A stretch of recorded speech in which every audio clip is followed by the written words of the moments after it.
안녕하세요. 별꽃 낭독입니다. 한국의 신비로운 이야기와 심리추리, 초자연의 세계로 여러분을 초대합니다. 별빛 아래 숨겨진 비밀을 함께 풀어볼까요? 지금 시작합니다. 동료 연구원이 쓰러진 후 고고학자 박선우는 저주의 공포에 사로잡힙니다. 그의 손목에 새겨진 붉은 상처는 점점 더 짙어지고 밤마다 공주나라의 악몽은 계속되죠. 발굴은 잠정 중단되었지만 그는 이대로 물러설 수 없습니다. 저주를 풀 유일한 방법은 그 근원을 파헤치는 것뿐. 그는 다시 한번 공주의 원혼이 잠든 고분으로 향합니다. 동료 연구원 민준이 정체 모를 고열과 선망 증세로 실려나간 후 경주의 가야 고분 발굴 현장에는 무겁고 축축한 침묵이 내려앉았습니다. 사람들의 얼굴에서는 위대한 발견에 대한 흥분과 기대감 대신 설명할 수 없는 불안과 미신적인 공포가 짙게 피어오르고 있었죠. 결국 발굴은 잠정적으로 중단되었습니다. 학계와 언론에서는 유물에서 나온 미지의 바이러스나 독성 물질에 대한 추측이 난무했지만 고고학자 박선우는 알고 있었습니다.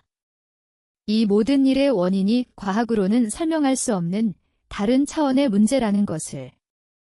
밤이 되면 그의 손목에 새겨진 붉은 손톱 자국은 마치 살아있는 생물처럼 더욱 짙고 검붉은 색으로 변해가며 그를 조롱하듯 하는 듯한 통증을 선사했습니다.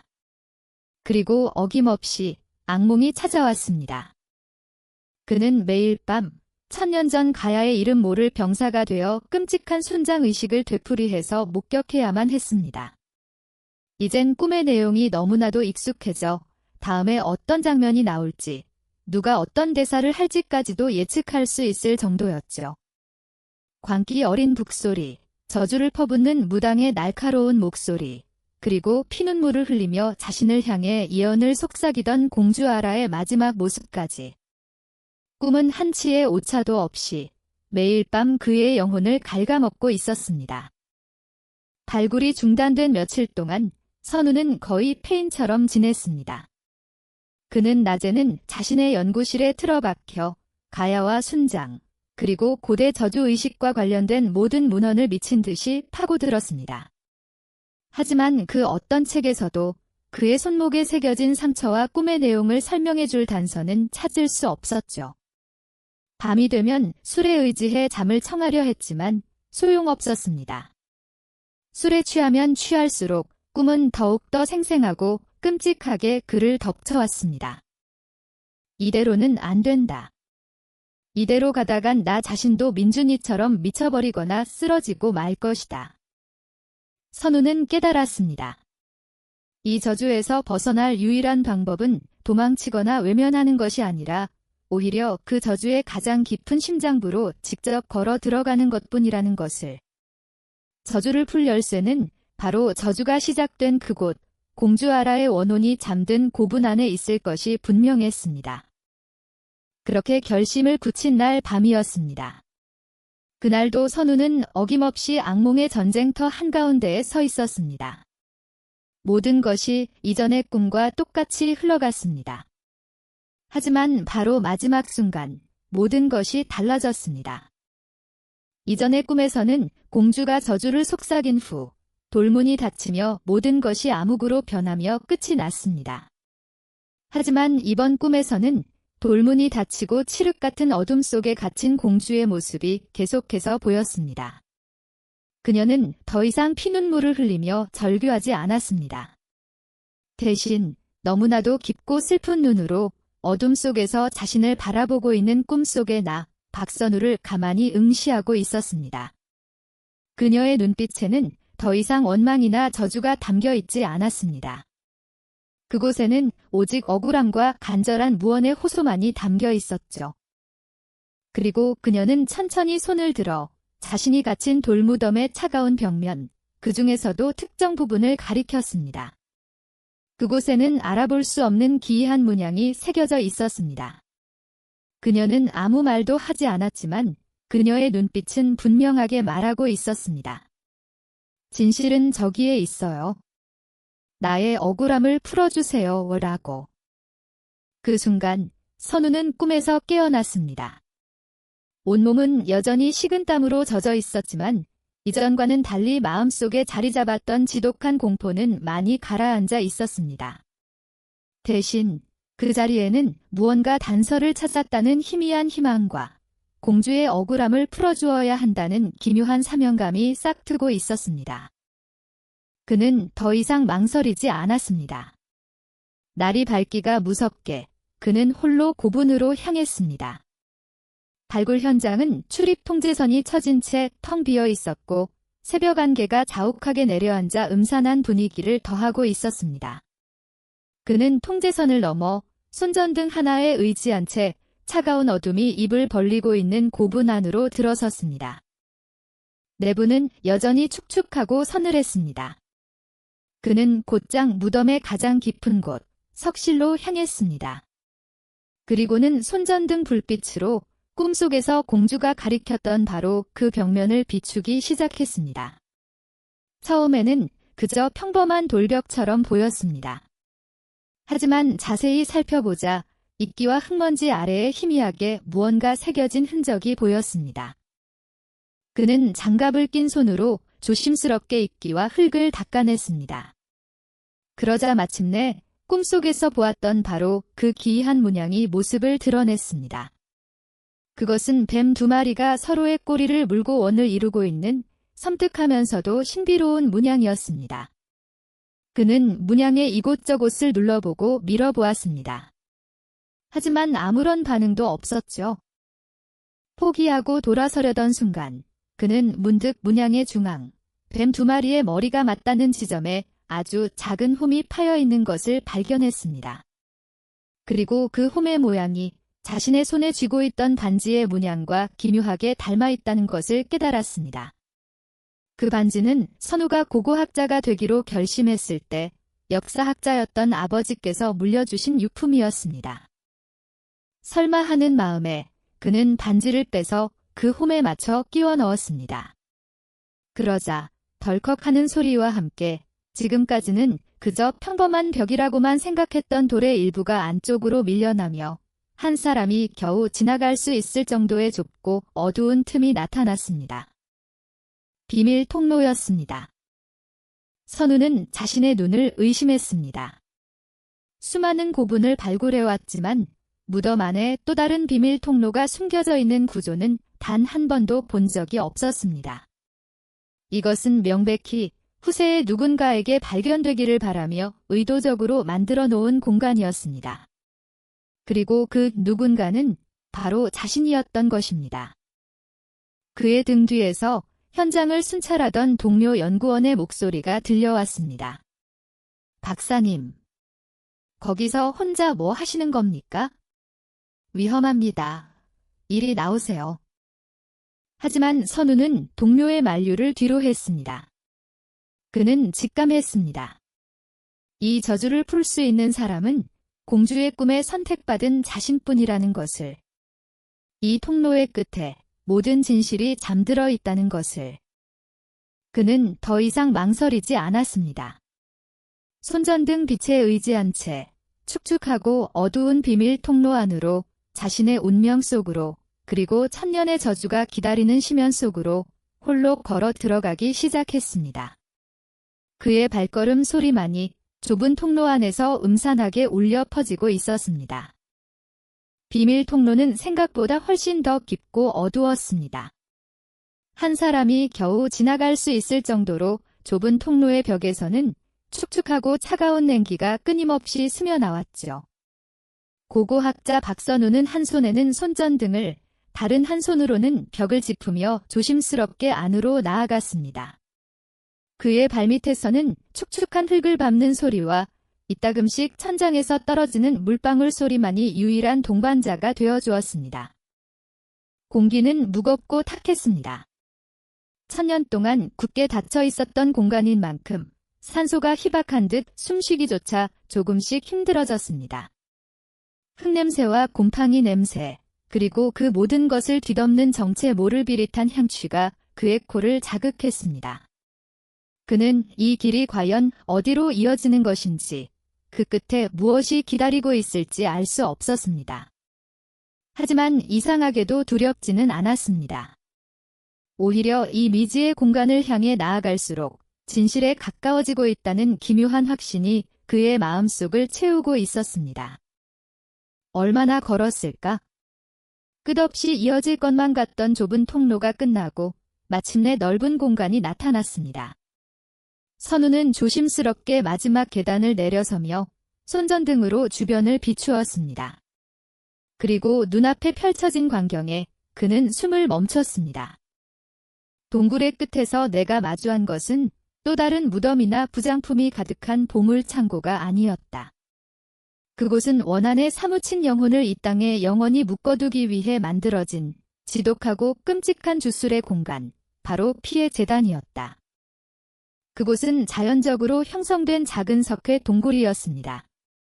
천장에서는 날카로운 종유석들이 기괴한 모습으로 뻗어 내려와 있었고 바닥은 항상 물기가 고여 있어 발을 디딜 때마다 질척한 소리를 냈습니다.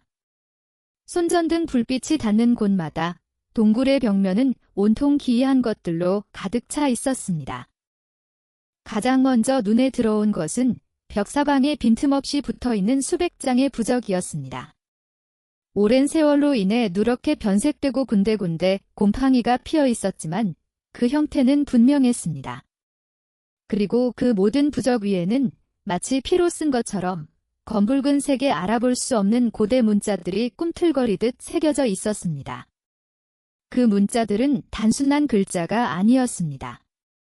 그것은 원한, 저주, 봉인과 같은 살아있는 자들의 세상에서는 감히 입에 담을 수 없는 끔찍한 단어들이 내뿜는 기운 그 자체였습니다. 선우는 고고학자로서 수많은 고대 문자를 접해왔지만 이토록 불길하고 사악한 기운을 내뿜는 문자는 난생 처음이었습니다. 그리고 동굴의 가장 중앙. 그곳에는 사람의 허리 높이만 한 평평한 바위가 제단처럼 놓여 있었습니다. 제단 역시 마치 수많은 짐승을 제물로 바치기라도 한 것처럼 검붉은 피가 말라붙은 듯한 얼룩으로 뒤덮여 있었습니다.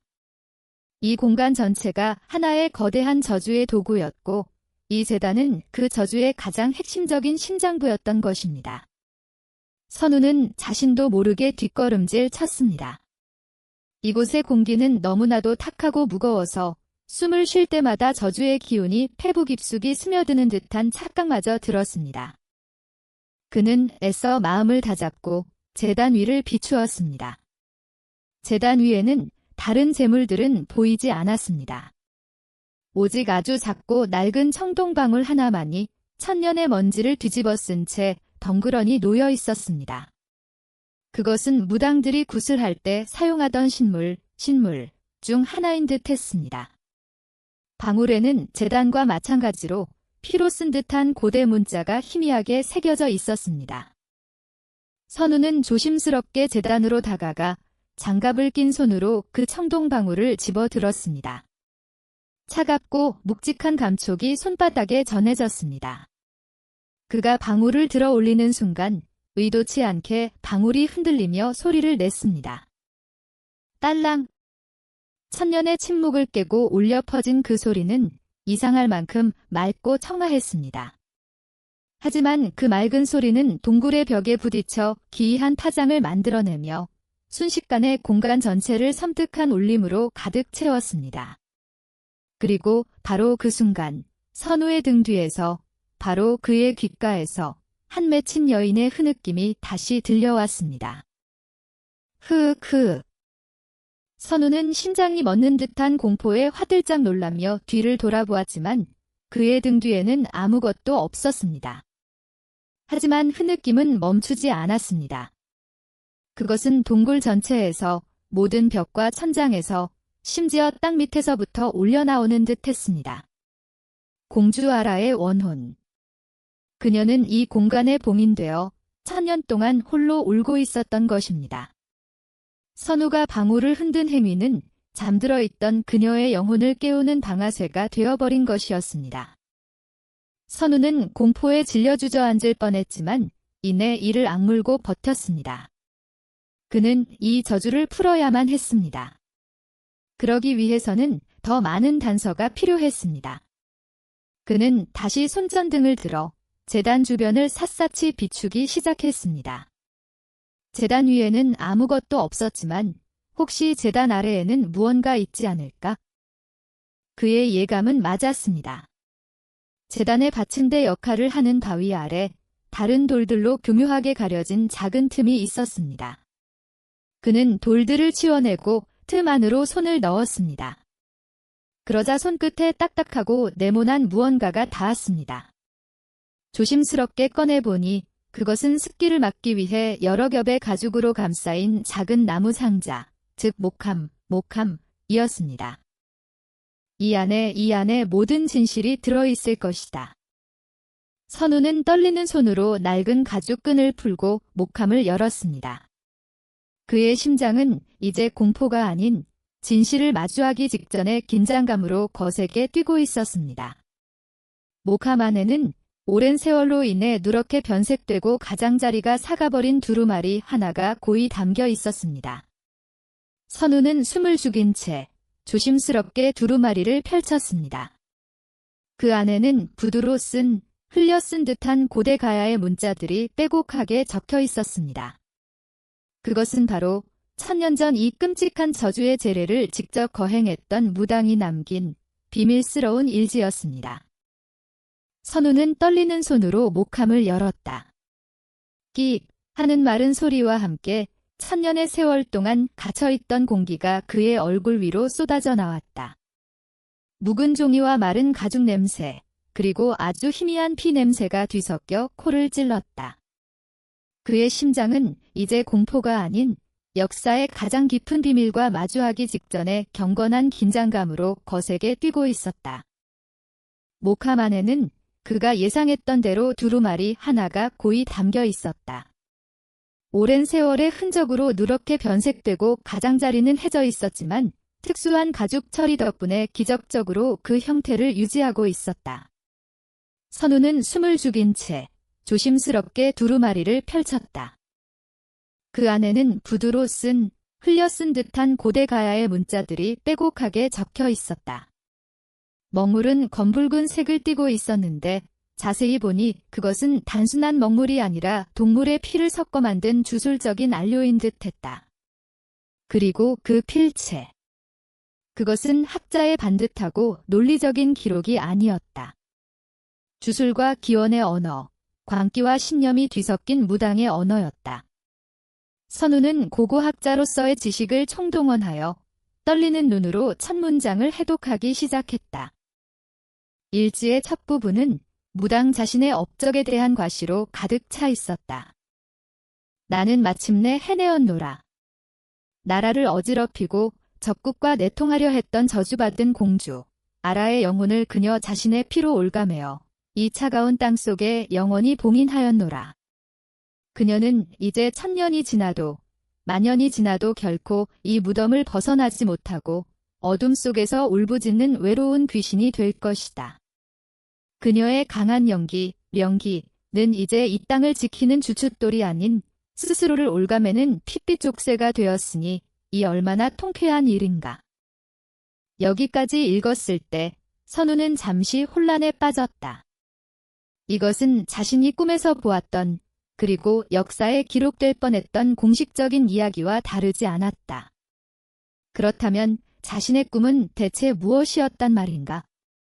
공주의 그 슬픈 눈빛은 대체 무엇을 말하려 했던 것일까? 하지만 그가 다음 장을 넘기는 순간 선우는 자신의 눈을 의심해야만 했다. 일지는 전혀 다른 충격적인 진실을 토해내고 있었다. 무당의 의기양양한 어조 뒤에 숨겨져 있던 지독한 두려움과 추악한 음모의 실체를. 공주, 그 어리석고 고집센 계집. 그녀는 신라와의 화친을 주장하며 위대한 가야의 전사들이 칼을 드는 것을 막으려 했다.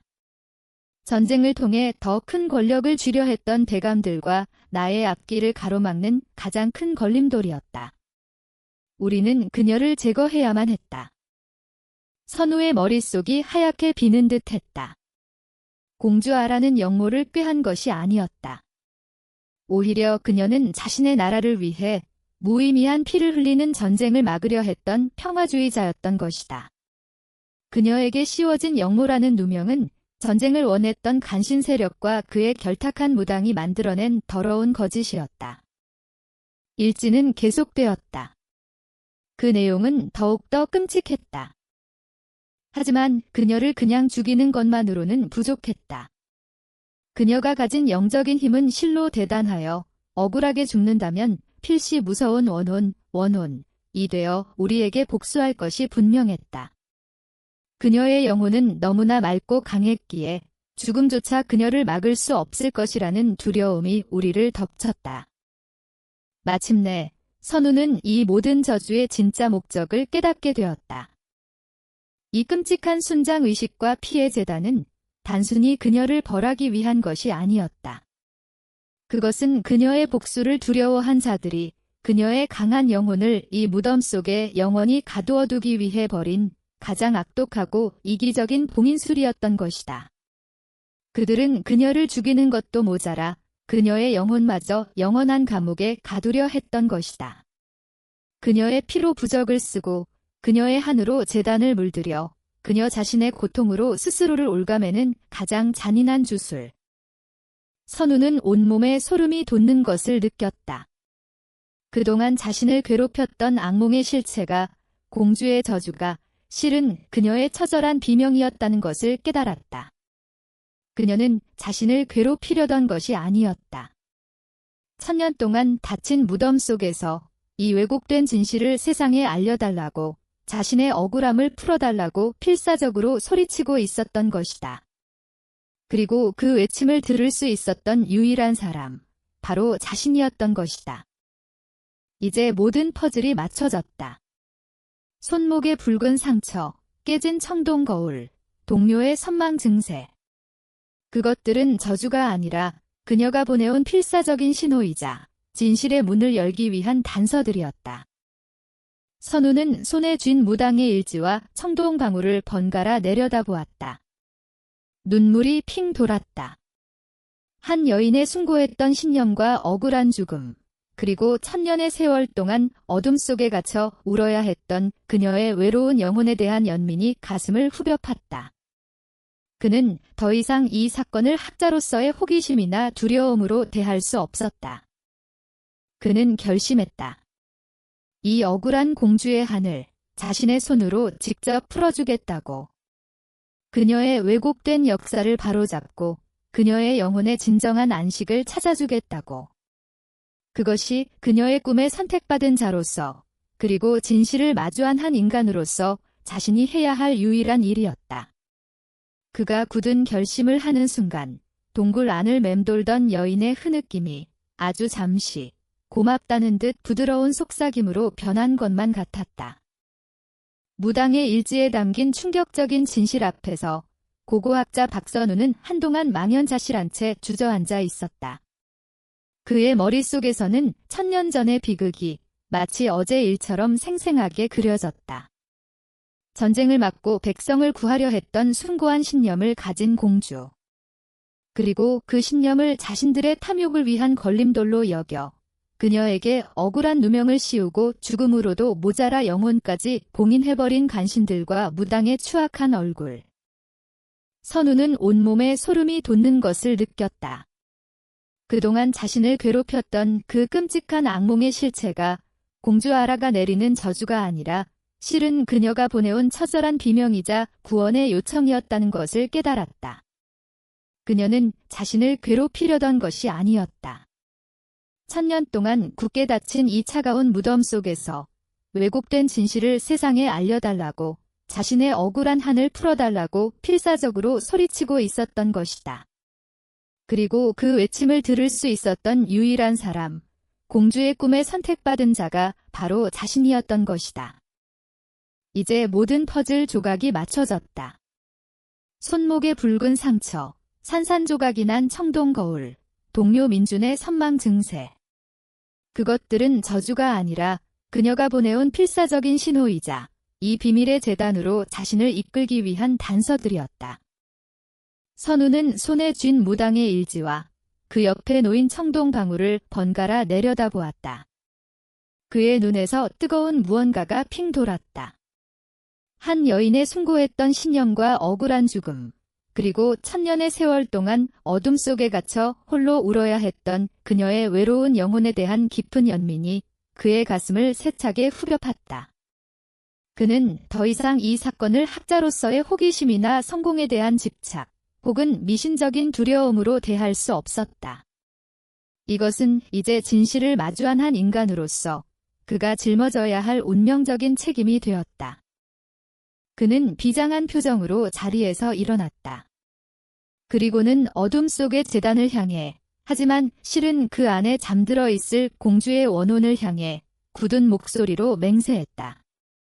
공주, 당신의 목소리, 이제야 들었습니다. 너무나 오랜 시간을 홀로 고통스럽게 만들어서 정말 죄송합니다. 이제 제가 당신의 그 억울한 한을 반드시 풀어드리겠습니다. 당신의 왜곡된 역사를 바로잡고 당신의 영혼의 진정한 안식을 찾아드리겠습니다. 저의 모든 것을 걸고 약속합니다. 그가 굳은 결심을 토해낸 바로 그 순간이었다. 그의 왼쪽 손목에서 마치 불에 지지는 듯한, 살을 파고드는 듯한 끔찍한 고통이 시작되었다. 으악! 그는 자신도 모르게 비명을 지르며 손목을 부여잡았다. 손전등 불빛으로 비춰본 손목의 상처는 더 이상 붉은 손톱 자국이 아니었다. 마치 저주의 낙인이 찍힌 것처럼 5개의 손톱 자국이 시커멓게 변색되어 피부 안쪽으로 깊숙이 파고들고 있었다.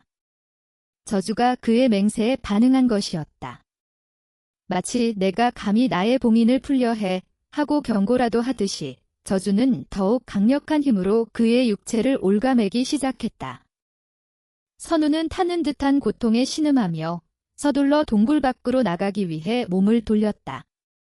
무당의 일지와 청동방울을 품에 챙겨 비틀거리는 걸음으로 비밀 통로를 빠져나왔다.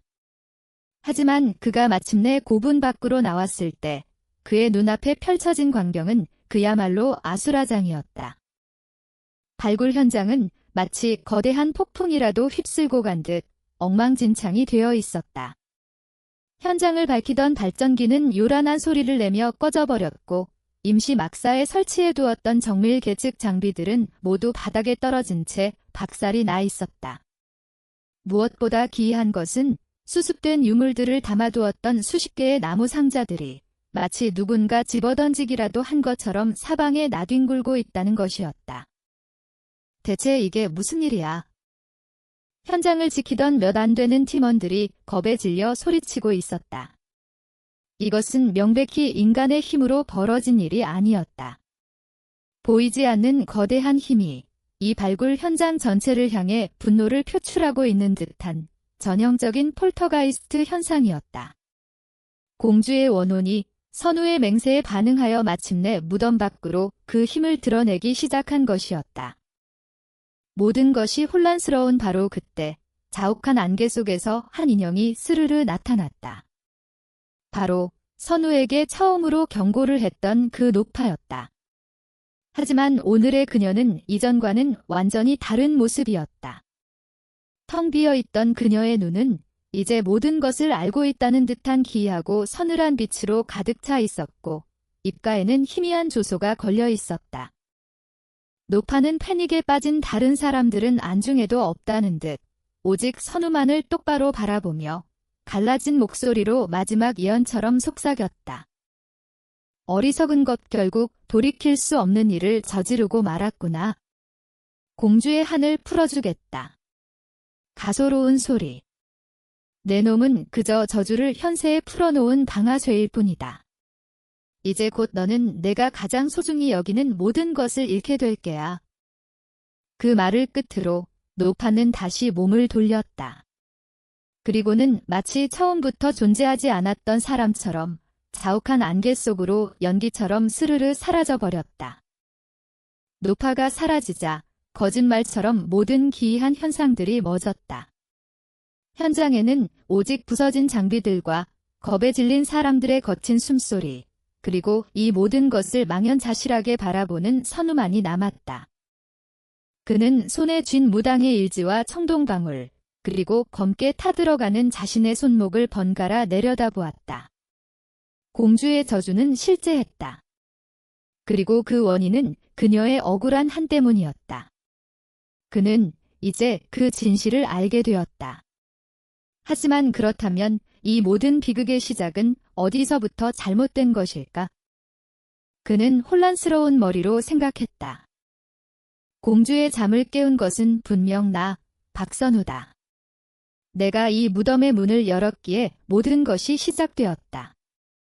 하지만 이 끔찍한 저주를 천년의 봉인을 풀어 현세에 다시 불러낸 그 결정적인 방아쇠를 당긴 것은 과연 누구일까? 단순히 무덤을 열어버린 나의 과학적 오만함일까? 아니면 공주의 한에 공감하며 그녀를 풀어주겠다고 맹세한 나의 섣부른 감정이었을까? 혹은 모든 것을 알고 있었다는 듯 나타나 경고하고 사라진 저 정체 모를 노파가 이 모든 것을 조종한 것일까? 선우는 답을 찾을 수 없었다. 확실한 것은 저주는 이제 시작되었고 그 저주의 칼날은 이제 자신을 넘어 자신의 주변 사람들까지 겨누기 시작했다는 끔찍한 사실뿐이었다. 모든 것이 혼란스러운 가운데 선우는 손에 쥔 무당의 일지와 청동방울을 내려다봅니다. 공주의 저주는 실제했고 그 원인은 그녀의 한 때문이었습니다. 하지만 그렇다면 이 저주를 깨어나게 한 것은 누구일까요? 별꽃 낭독과 함께한 시간 즐거우셨나요? 다음 이야기에서 더 깊은 비밀을 풀어봅시다. 구독과 좋아요 잊지 말아주세요. 별빛 아래서 다시 만나요.